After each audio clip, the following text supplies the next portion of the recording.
Dr.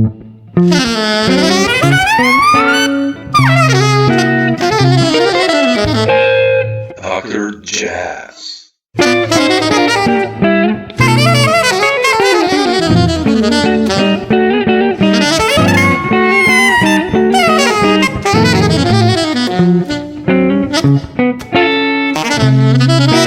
New project which you did, Balcony Lullabies. Yes. And I love it, man. You know, I'm a huge Bill Frisell fan for 30 years, and it's like this. You achieve this no ego vibe that, and it's just you put it on, and it's like all these chords with reverb and play. It's so beautiful.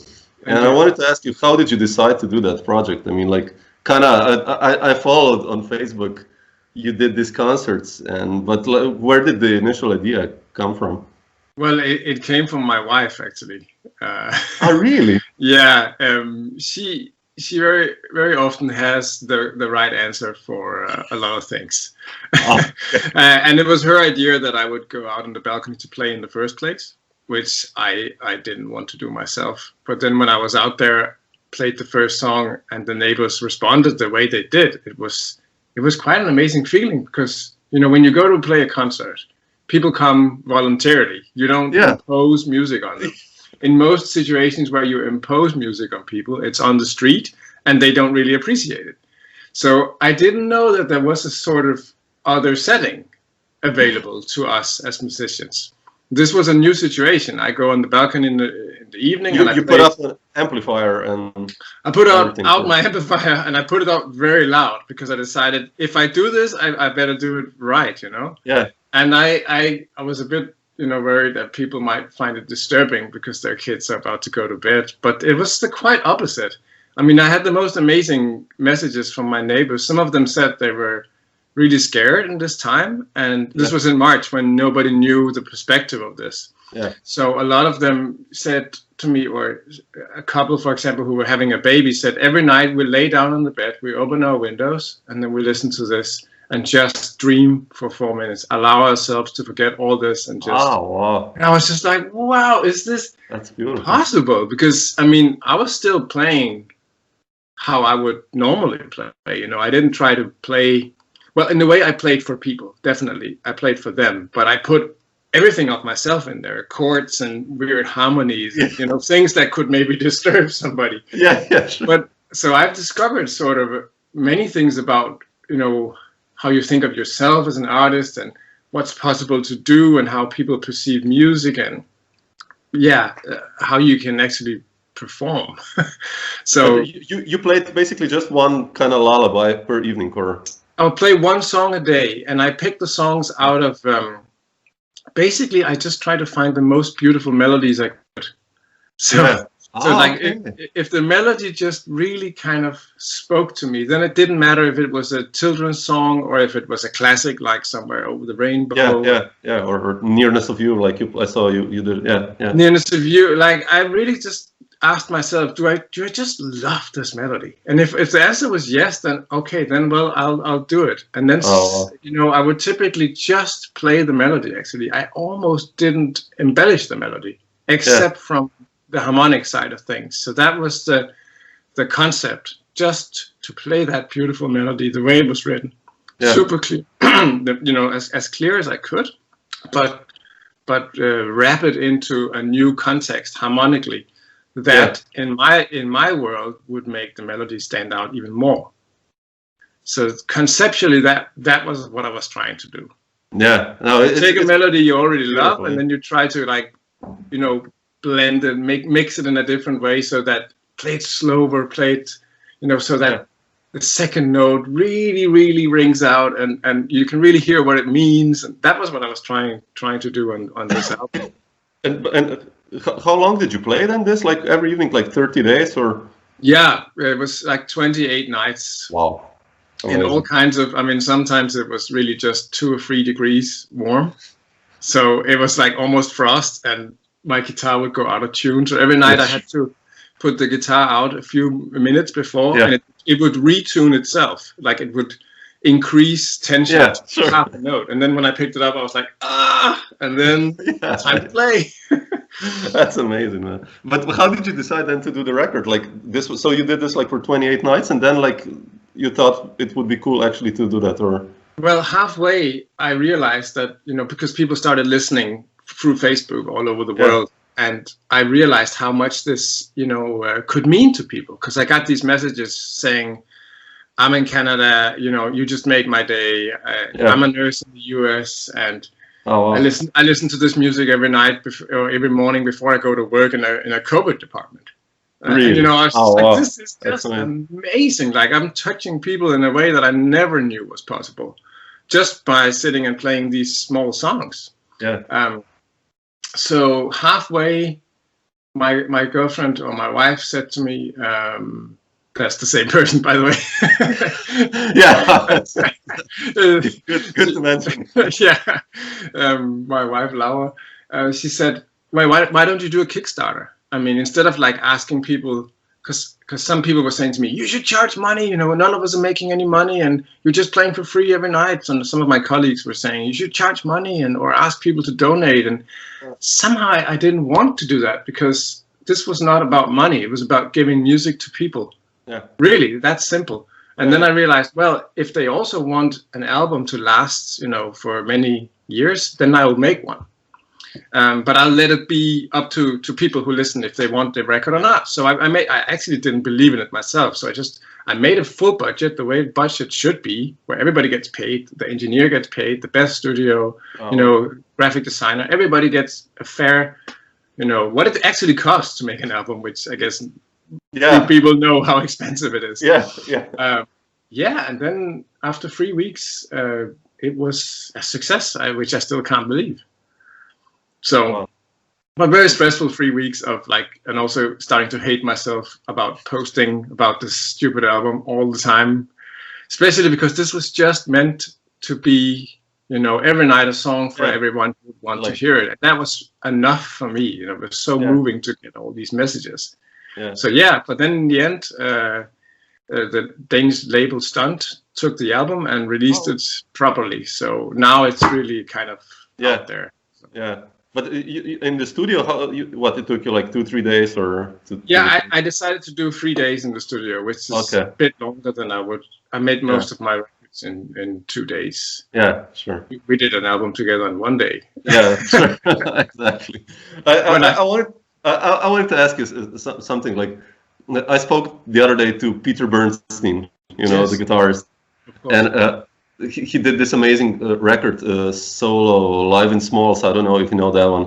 Oh, I don't. I should check it out. You should check it out. It's amazing. But it's solo guitar, And I asked him, like, how does he feel about solo guitar playing? And it's, Peter Bernstein. He's an amazing. And he's like, I'm scared every time. I'm the same, I did some solo concerts last year, and for me, it's like to be alone on stage. In the beginning, I was like, yikes! What can I do? What can I do? And I know you did the previous record, Alleviation, like the solo one.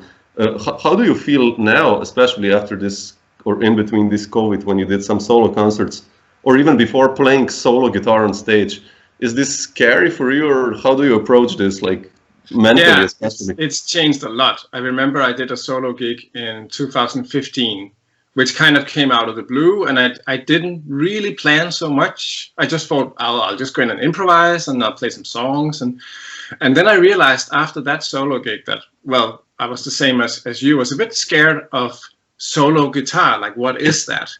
And we're so used to relying on responding to the band members when we play, responding to what's happening, and all of a sudden you're stuck on your own, and you don't necessarily want to play only prepared material. But it made me realize that what happened on that first solo gig I did, or I'd done a few before, but this was one that made me realize that I needed to work on it and conceptualize it and think much more about it, was the fact that I kept falling into the same things I would be playing as if I was playing with a band. Oh, okay. I was trying to kind of play a little bit like as if there had been a band as well. I was trying to cover the bass lines and then the melody and the chords and play a solo the same way I would play a solo, but there's something missing because there wasn't a band.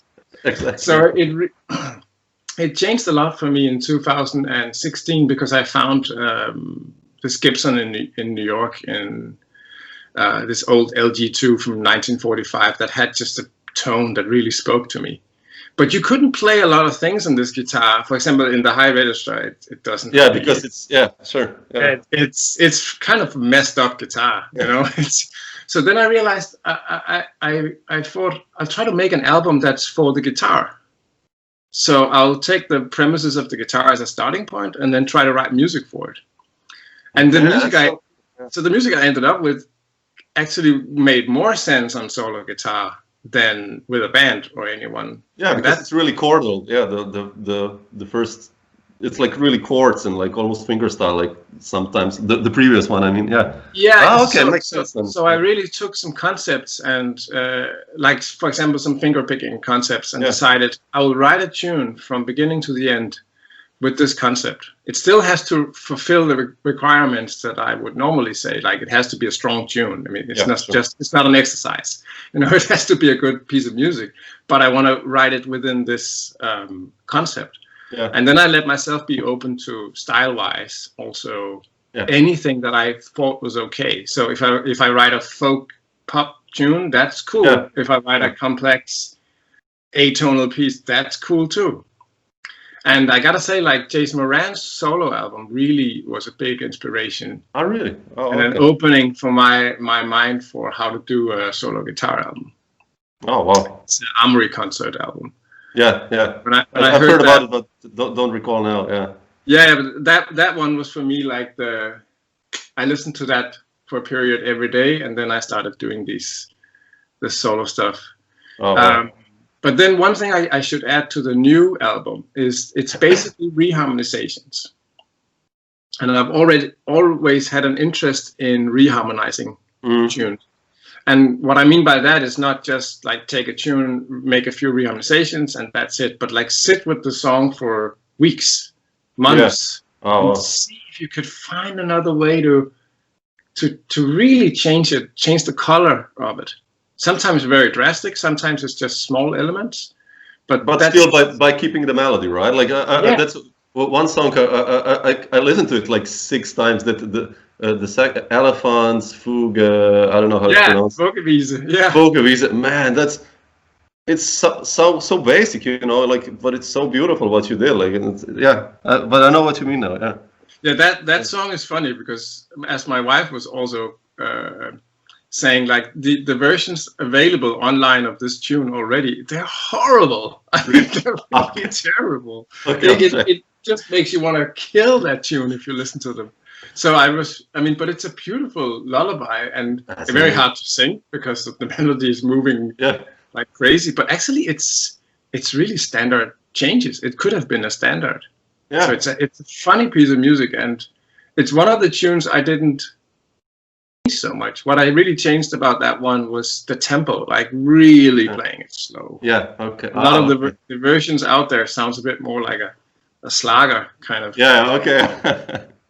But you mentioned Bill Frisell, and I had kind of Bill Frisell on my shoulder the whole time saying, it's okay to play a children's song. It's okay to do all these pop tunes, whatever it is, you know, whatever. Yeah, because that's him, like also, like he does whatever, Madonna or, you know, Sonny Rollins or, So that kind of helped to have him doing that for 20 years and showing us that any piece of music is cool. You know, you don't need to think, oh, maybe I'm stepping a bit too far out by playing this tune, or is this silly to play this tune? Or, it doesn't matter at all what you're playing, you know, just if it's good music, it could be anything. Yeah, no, I agree. But I just want, you mentioned something before, like that for you it's important that the tune is strong. Like, nevertheless, if it's like, you know, atonal or whatever, or if it's just 2 chords and, you know, I've listened to your music since 2006 or 7, like when you did the Mark Turner records, and then, you know, through Mark Turner I found out about you, like the Fresh Sound records, and I already loved especially your compositional style there. And I wanted to ask you, how do you write music actually? Like, do you write music like every day, just you get an idea, or actually you write music when you get a project in your mind, like, you know, or do you write like as a kind of daily routine, like, oh yeah, I'll write this, or how's your process? Well, it's a thing it's a process that just was always with me. When I was a child, I would also write stuff. Like I played drums as a kid, and I would make up. I would just make up drum grooves. I never did my homework. I would like make up things, and then I would come into my teacher and show him, "Now I've done this," and he was like, "What about your homework?" Oh yeah. Wait a minute. I think it's like this, right? But look what I figured out. And it was like, so this has been my process always. Also with the guitar, I would learn a bunch of stuff, but improvising and making up little tunes were my main interest. And also when I was studying in the conservatory and studying bebop, I studied the masters and I did all this, but I was always writing on the side. If I found something in Charlie Parker that I really loved, then I would isolate it and make a tune out of it. If I found something in Kurt Rosenwinkel or in Mark Turner's language that I really loved, then I would write a little song with it. And these things, I could never plan this because it just happens. Actually, I think I could be occupied all the time with writing if I didn't stop myself and go, oh, wait a minute, maybe you should try to play a standard or do something else. Okay, yeah. Because if I pick up the guitar, my initial response is to write music. And very often I get stuck with, let's say I play a C minor chord and it just feels in a special way on that Tuesday.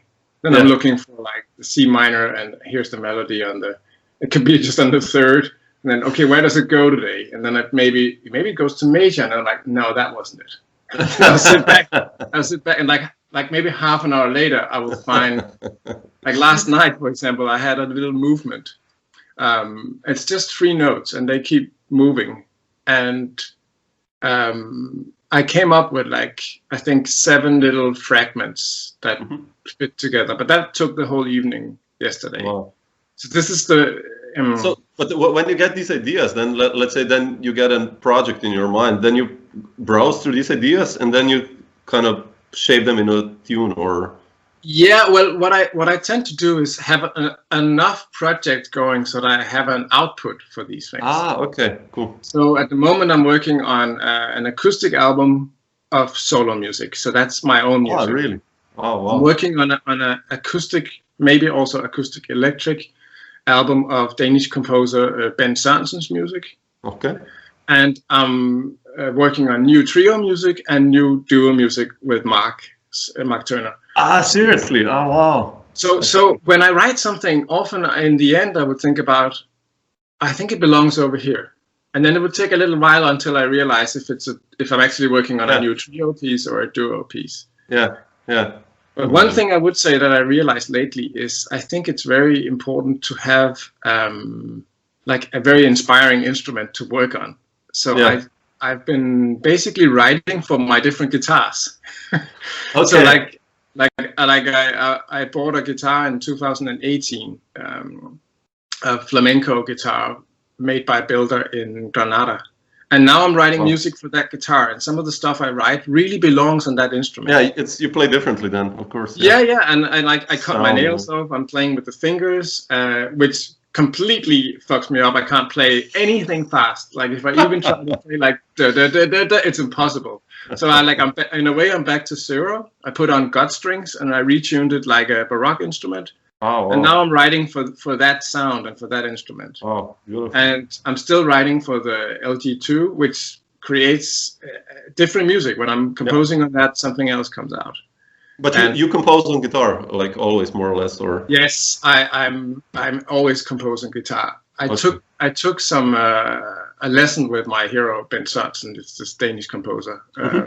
Well, I'm totally into his music. I have to check him out. I think he's absolutely amazing. And I took a lesson with him, which kind of blew my mind a little bit in terms of how you could expand as a composer. So I'm working on that, but I'm stuck in a lot of old, let's say, the way I always used to do things. Yeah, me too. Yeah, I always have these problems. Like, I know what you mean. So, but anyways, his way of thinking, which is a lot about structure. He really has a thing about how to organize structure, which could change a lot the way I write. So I'm trying to use some of his ideas. But yet I never want to write anything that doesn't sound like you know, it's right. I don't want to write Yeah. something that's written in a specific way because of the system. That's the last thing I want to do. Yeah, sure. So I'm keeping that balance, or trying to keep that balance.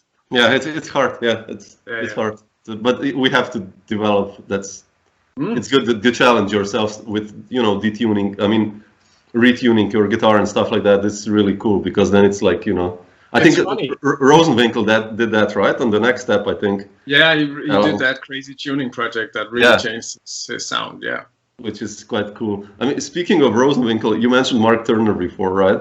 Yes. And you guys have, like, I've listened to your music these days, like to Harmoniehof and to Pharaoh and all these records. I mean, you guys sound so natural together with Mark. And I wanted to ask you, how did your musical relationship with Mark start? When did that happen? Well, I guess, I mean, in a way it started when I started listening to Mark, because I got pretty obsessed with his tone and sound. So back in like 20 years ago, I found Dharma Days. And for me, that was like, oh, this is gonna change my life. So I had that one yellow album, and I basically went through everything on the record. Like, I transcribed everything that happened. I mean, you did that, then one replica to that Iverson's Odyssey also, right? Like Turner. Yeah. I made a Turner's Odyssey.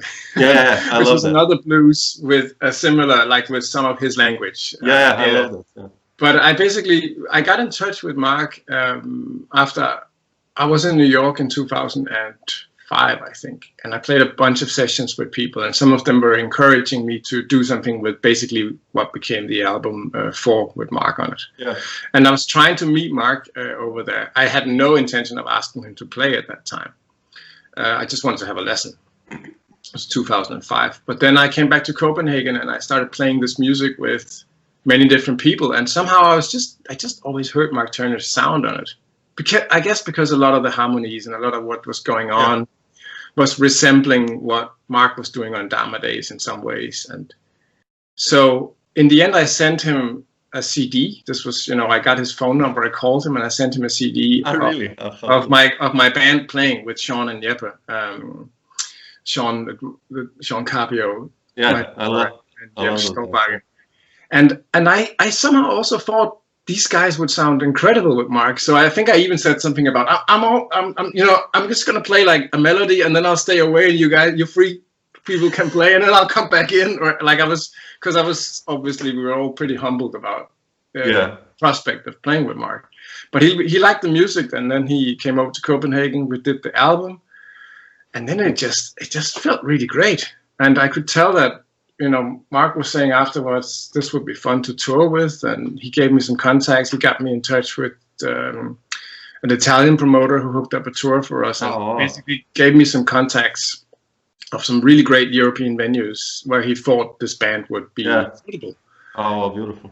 And at that time I thought, okay, Mark wants to play with us, you know, this is incredible. So I started booking tours, and I guess after a few tours, then it was a band, and it was a working band for a period. And But you're asking about the sound and playing together sound natural. I mean, I guess some of it comes from, like, I have the highest possible respect for Mark.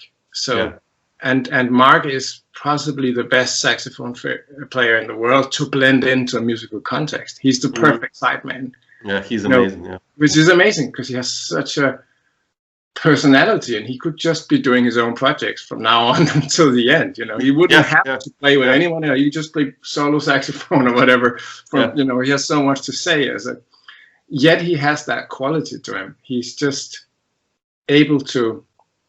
I always have the feeling when I'm playing with him that if I move, even like if there's one string that slides a little bit in one direction, it's felt over. Mark hears it and he feels it, so he responds to it.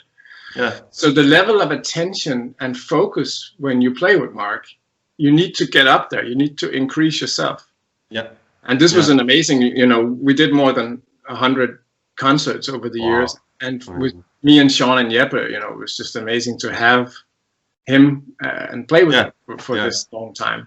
And also to learn about, okay, you know, what is it then that we can do, and who are we as musicians through this? That's amazing. No, it's amazing. I played with Mark just one tour, and we did one album, and I was already there. I felt like a kid, you know, like I don't know when it was, 2004 or 5, and you know, like you listen to all those amazing records and just like, oh, you know, this is Mark Turner there, and yeah. But how did you decide to do the duo then also with him, the Pharaoh? This is so beautiful, that one. Thank you. Well, it kind of came out of, I didn't really want to do more quartet. I also felt like it was a little bit behind us in a way. Now we did a gig in 2019, a quartet gig, and I have to say that was super. Yeah, in the US, that was super fun. But I think personally, I needed to step a little bit away from playing quartet in that way, because I was getting interested in other things, different ways of playing, and then I thought about how can I put the sound, the things that I love about playing, you know, with Mark Turner, and how can I put that in a different context so we go somewhere new. Mm-hmm. And then it just occurred to me, like, duo album, and also just, you know, let Mark do what he does best, just play melodies for an extended period, like not being tied down. I mean, he has a lot of space on that album, and that's I wanted him to feel like he could just speak his voice for 5 minutes, and I will follow him. You know, I'll let my harmonic world unfold, and we'll just follow each other for these 5 minutes and go along like that. So it's a very different context when you don't have a drummer or a bass player giving input. Yeah, it's quite scary and intimate in a way. You know, it's like two people. That's and I guess a lot of what I wanted to also focus in on is the quality of, for example, Mark has this amazing ability to, if you play a chord on your guitar and he plays like the wrong note in the chord, it can just sound incredible because of he's so clear in his notes. So you don't get like a confusion amount of overtones. He plays so precise that he can play like half a note away, and it just creates the most beautiful sound that you couldn't have thought of in your, you know, ever. Like if you make a guitar chord and you play that note yourself, you won't have the same quality. So I wanted to kind of like enhance that quality and see if I could bring that out. Like on purposely set up stuff where I know Mark would like come up with beautiful melodies that none of us could have expected beforehand.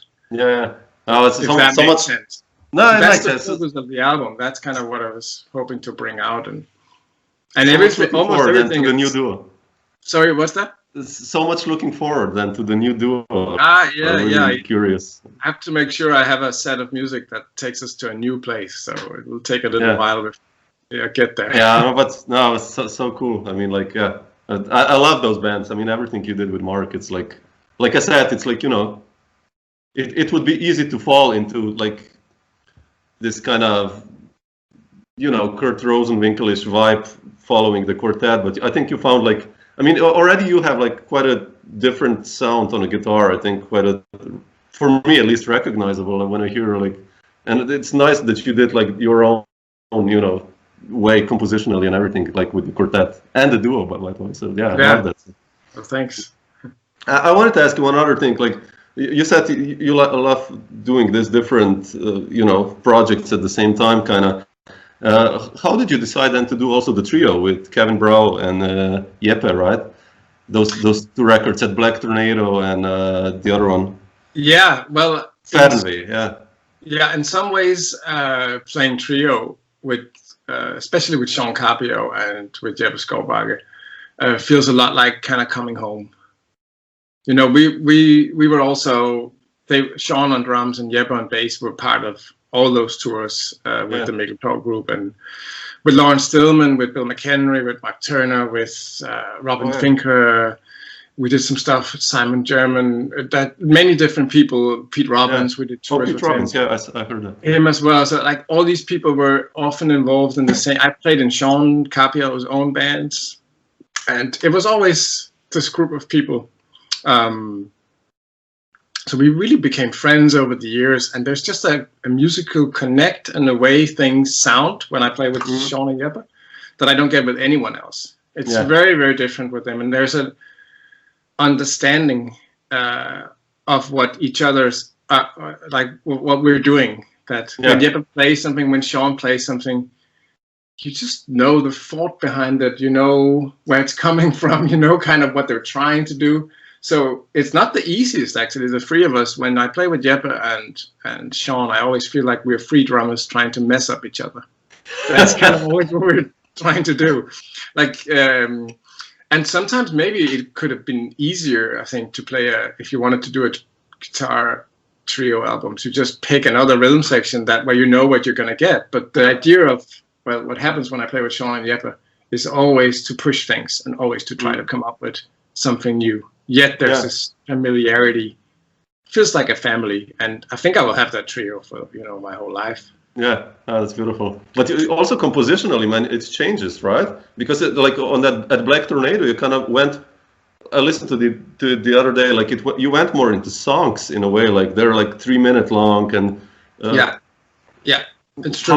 What was the idea behind there? I mean. Yeah, it was exactly that, actually. It was to do something that contrasted the quartet albums. I didn't want to do a trio album that sounded like a quartet album missing one person. Yeah, okay. Makes sense. And a lot of what happens when I play with Jeppe and Sean is groove-based. It's a way about how we feel the time together. So, and what we're trying to do very often when the three of us are playing is that we try to develop, let's say, one long melody where all three persons have an equal input. Mm. So you hear the guitar solos are often not really guitar solos. There's not much happening. It sounds like true composed, in a way, but when you listen to it, almost. Yeah, so like very often we start out extremely simple, and that would be a response. Jeppe plays something, I play something. Like you could say in how you often describe jazz in a classic sense, like somebody plays something and somebody reacts. But it's not, jazz is not really like that, as Likonitz says. It's impossible. I mean, I'm playing a line and then I should hear what he's doing at the same time. It's not possible. Yeah. And we're trying to kind of be as simple in our playing so we can wait to hear what's the next response. And that's the idea of that trio, I think. Yeah. To develop things together like that, slowly and very much through the tune. Mm. I mean, Jeppe is not a bass player he's not all over the bass. He's with very few elements. He's kind of... He's like Thomas Morgan-ish, like, sounds to me like, like this really there. Yeah, every note he plays is golden. He doesn't play any note that's like, what was that? And if he does, you can be sure he's going to go back to it and be like, what was that? I'll play that again.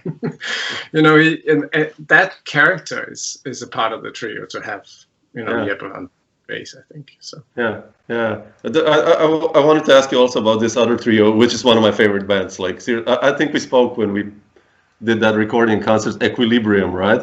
Sure, yes, with Sissel, Vera, Pettersen, and Joachim Badenhorst. Yeah, man, those two records you guys made, that's for me like really. I listened to this one song, Silver Eyes, like.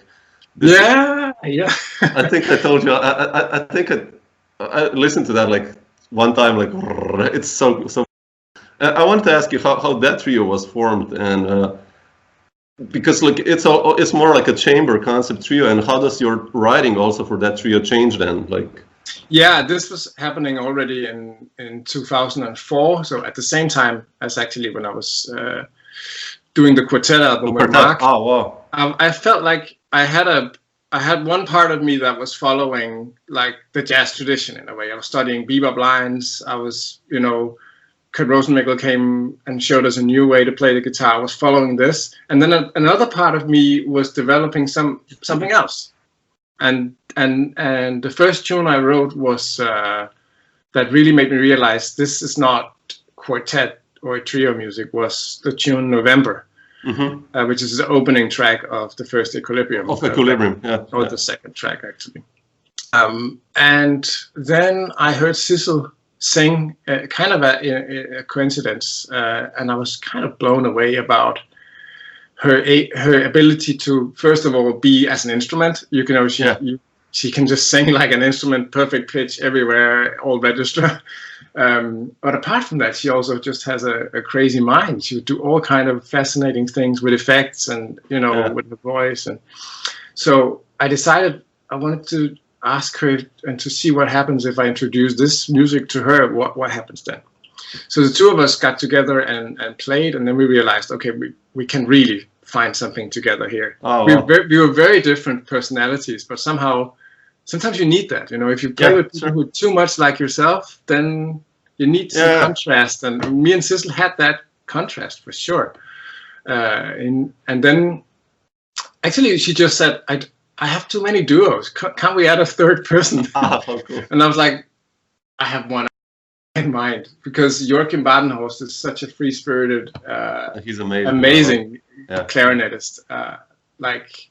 You knew him from before, Joachim? Yeah, we studied together, Joachim and me. We were in school together in Den Haag, and we used to joke about that. We both somehow messed up our entrance exams in theory, so we got in the worst theory class, Joachim and me.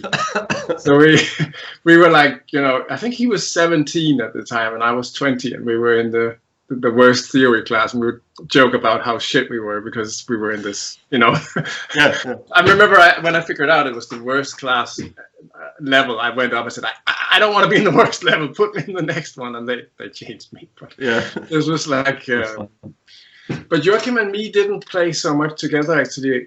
We more hung out socially when we were into conservatory, but yeah, when Sissel and Joachim met, then it was just. I remember they played. Sissel also played saxophone, and they played saxophone together. And they did this thing where they were playing free, and then they hit on one note, and then seriously, the sound waves went from like whoa whoa whoa whoa whoa whoa whoa whoa, whoa until they stabilized completely, and they were so tuned into each other. It was really amazing, and they love each other. And so a trio was formed, and I was very much I would come with the music, and I would book the first tours, and Sissel and Joachim was like kind of flying around in the air, as they are as personalities. Yeah. So, and that's still the nature of the trio. We would normally, when we bring a piece of music to the studio, or we meet, then one person would say, let's do this, and then the other person would say, yeah, but also the opposite. And then the third person would be like, yeah, but how about we lose all that and do this? And then in the end, we would sit with all these options and not have a clue about what's going to happen. And that's the nature. It's just like it's a total chaos situation every time. But it's beautiful, because it's like, this amazing chamber-like almost music, which kind of moves between improvised and composed. Sometimes it's hard to know, what is composed. And then I love that, because it's just like, it's a meditation in a way, wow. It's a ride, like leading a character through some different levels or something. I don't know. It's so beautiful. Well, I think Sissel and Joachim's, they have some of that approach about, whenever they start playing, there's this focus and this level of attention to some very, very small detail. And then maybe we will just end up making a whole piece based on that detail. We will never get anywhere. Yeah. That was also, that trio would often have performances or moments in the studio where we would play for 10 minutes and we would look at each other like, that was just shit, wasn't it? I mean, there was nothing there at all. If you improvise, that can happen sometimes. Yeah, that's true. Yeah, but I don't know, with other people, when you improvise, you immediately hit on something. Every 30 seconds, we're in some zone where everybody's comfortable, and I think we're so different, the three of us, that we never just jump into a zone. If we do, then somebody's going to try to destroy it for sure. Yeah, that's so cool. But I just love their sounds and the way they play, so it's inspiring. But how did your connection with Songlines happen?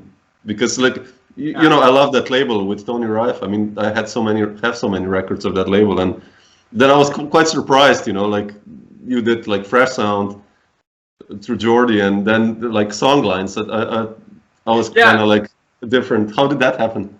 Well, I mean, I thought the albums fitted the labels. So when I had my first record, the quartet album with Mark Turner, and I thought this is a Fresh Sound record. I listened to all the Fresh Sound albums in 2000 to 2004.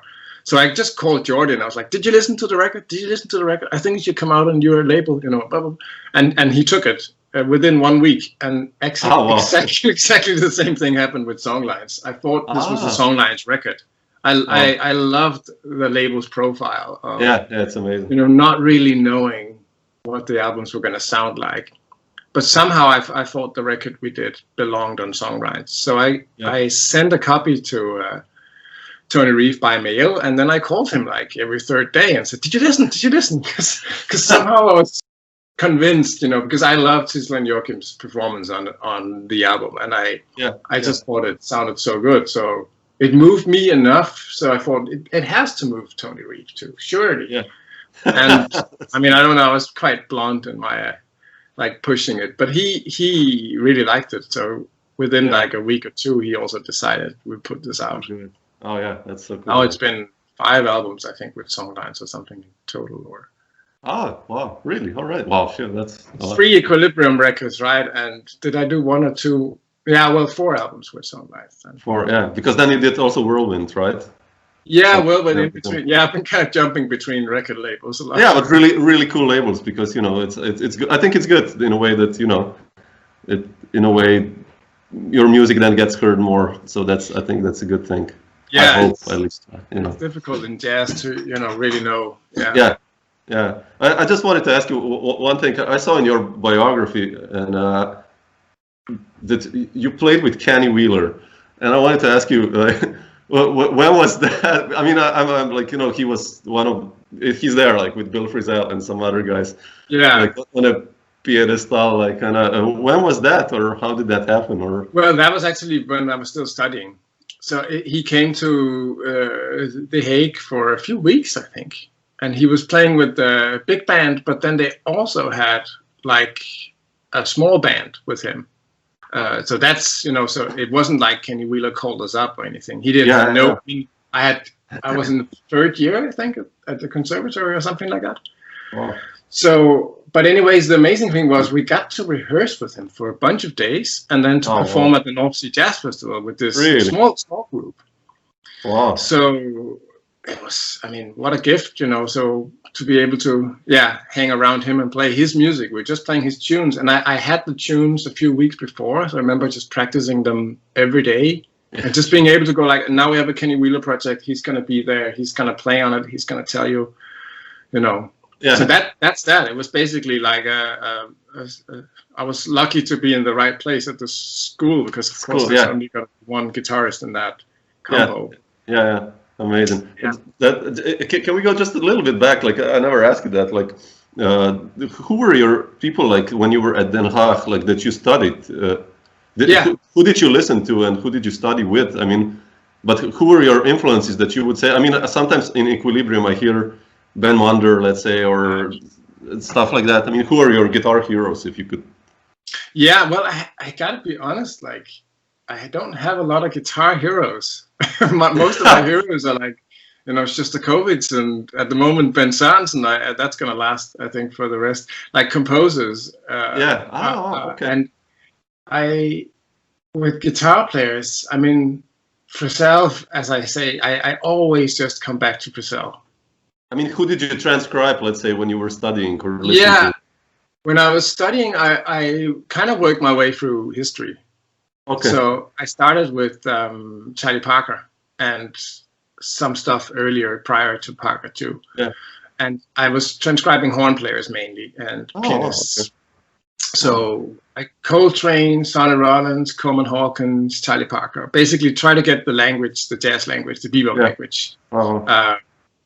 So more modern stuff, I was transcribing Keith Jarrett, and I basically transcribed anything I heard on an album that I didn't know what was. That was the thing I had. If I heard something that was interesting on a record, I had to transcribe it. I simply could not live with the fact that there was something. Philosophy. Yeah. So it could be Dave Holland's band or anything, Emotions on Broadway bands. If Joe Lovano played something and I thought, wow, that sounds amazing, you know, then I would transcribe maybe the whole solo, half of the solo, maybe just 4 bars if it was a phrase even.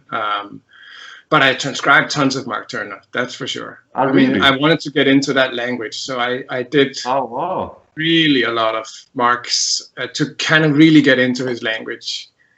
And I also did East Coast Love Affair, Kurt Rosenwinkel's first album. I love that one.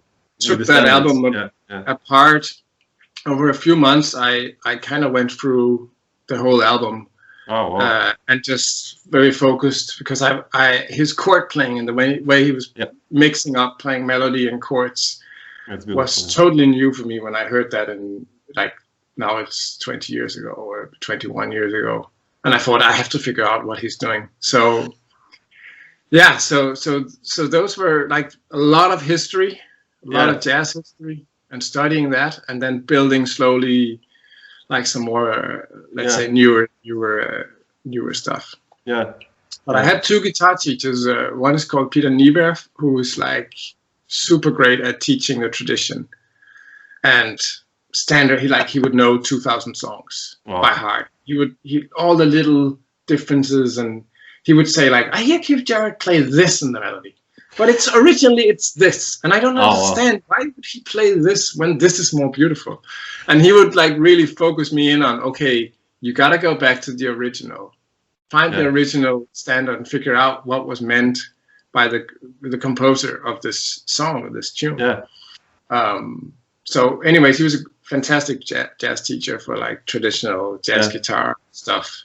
And then I had Eve Albers, who is a much more like spaced out. His lessons would just be, you walk into a room and he would play for 1.5 hours, and it would be like a mix of Jimi Hendrix and John Coltrane. And cool. Very like guitaristic stuff with lots of, like he'd play a Stratocaster, and all of a sudden he would break into like blues lines, and then before you know it, he would like imply Coltrane changes. Really spaced out. But you couldn't really talk to him about music. You just had to listen and play with him. So the first years it was a challenge, but later on he became like one of my biggest influences for a short period, because I was really taking from his voicings and his harmonies, which are very complex and kind of fusion-like actually. But if you don't hear it with a fusion band, you just pick the elements out and learn them, and so there's still some voicings when I play them, or certain phrasing stuff that I think this is from Eve Albers. So it's good. It's stayed cool. Yeah. Right, man.